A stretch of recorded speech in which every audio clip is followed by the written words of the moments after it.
As you can probably see, I'm in the caravan at the moment, up in Teesside, sort of stroke North Yorkshire. And yesterday, we went for a visit on our escorted tour, and with the Caravan and Motorhome Club group on an escorted tour called Yorkshire and Kinrin. And yesterday, one of the treats we had was a visit to the Wensleydale Creamery at Hawes, and I bought loads of cheese, and that got me thinking, what could I make in my caravan? Well, I've not cooked in this caravan in the oven as yet, so I'm going to make a Yorkshire tea loaf. So last night I soaked this fruit in Yorkshire tea. 350 mils of Yorkshire tea went into 350 grams of dried fruit, and as you can probably see, it's absorbed it, and all the fruit is beautifully plump and will be enhanced and taste like tea, like tea-ish. So I'm putting that fruit into a larger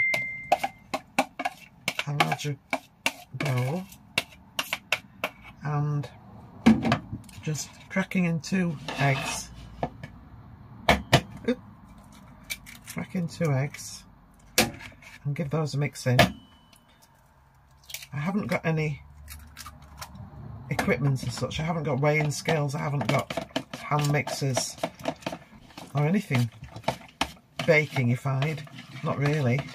I've got a wooden spoon, but that's just a drench. I use it for anything. So I'm just giving that a mix. So I'm estimating quantities, which is not a great thing in baking often, but this is quite an earthy sort of thing. I think it'll be all right.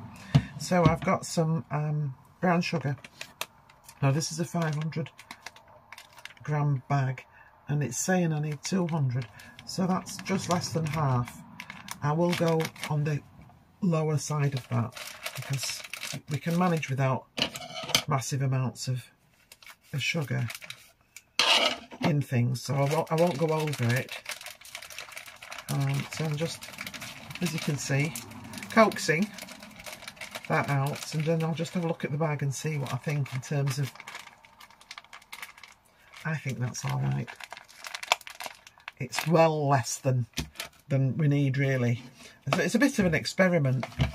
Basically this is a recipe, a tea loaf that lends itself to eating with cheese, which is why I'm actually obviously doing it.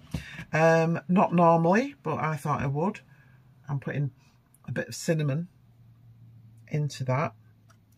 I do carry with me in the caravan a basic set of herbs and spices.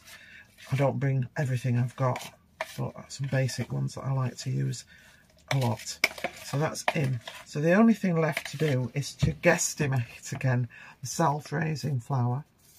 Again, this is a 500 gram bag. The recipe's saying 270, which is slightly over half.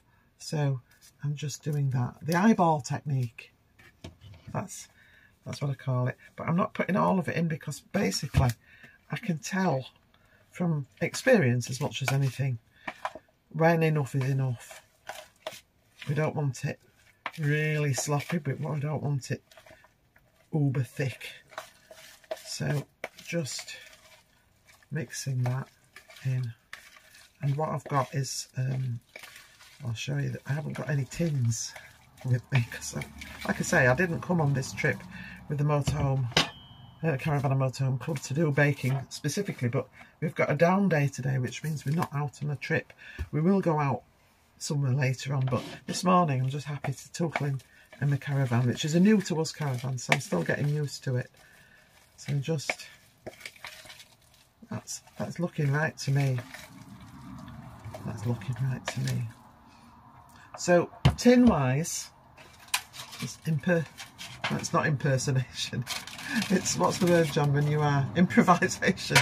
So this came from supermarket yesterday, as did these liners, and with a little bit of pull open, that will hopefully do. So I'm going to see if I can just bring this across for you to see. Well, I'll show you. So it's not rocket science. I'm just popping the mixture into the lined foil tin, and then I'll bake in it. Now that'll be the thing, because it's not a regular oven like at home. It is a gas fired, and it's smaller, and often temperature wise it's a bit of a guess, but I'll go on the lower side, because normally I'd be doing this about 160 at home, until it's set, the mixture's set, by putting a skewer, which I haven't got, of course. I've got a skewer. I'm like, oh, I have got something that I bet yeah, I've got a metal skewer that I use for kebabs. That will do to poke into it after maybe 3/4 of an hour or so, and see whether it's looking like it's done, and I'll show you that then if we get that far, but no reason why we won't. So that's the bowl, and I'll just coax that into, I can see people walking up and down with the water carriers and everything on the site. So this is the tea loaf, and I'm going to pop it in the oven, and obviously I will come back later and show you the results of that. So yeah, bye for now. So here is the Yorkshire tea loaf. It's cooked, I think, perfectly well in the oven.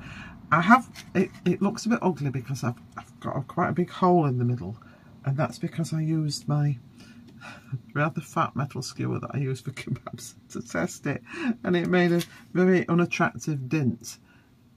But anyway, that aside, it's just come out, so it's still quite tender, so really I shouldn't do this. I shouldn't disturb it, but I will, just so you can get the full sort of look of it. So that's good to reuse again.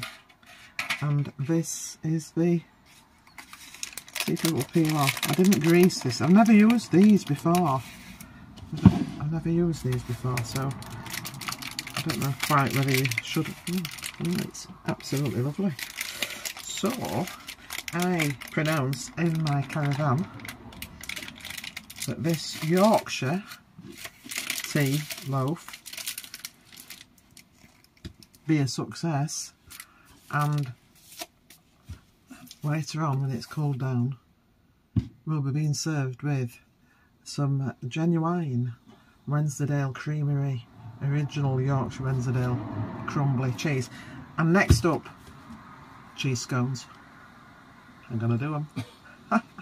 Bye for now.